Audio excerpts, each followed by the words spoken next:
iCloud not syncing on Mac. Fix. Step 1. Check Apple system status. Sometimes the problem might not be with your Mac, but with Apple's iCloud services. So before you dive into troubleshooting your device, it's a good idea to check the Apple system status page. This page provides real-time information about the status of all Apple services. If you see any reported issues with iCloud, it's best to wait until Apple resolves them. Step 2. Check your internet connection. iCloud requires a stable internet connection to sync data.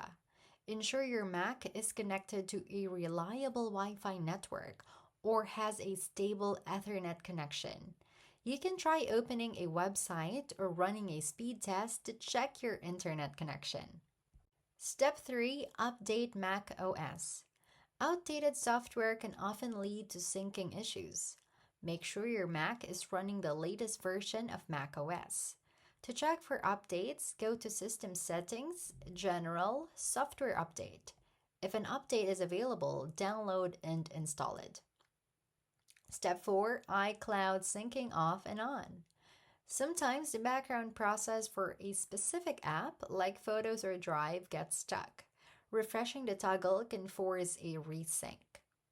Step 5. Verify date and time settings. This is a hidden culprit. iCloud uses security certificates that rely on your Mac clock being accurate. If your time is off by even a few minutes, the sync might fail for security reasons. Step 6. Sign out and back into iCloud. This is the nuclear option for software glitches as it resets the entire connection.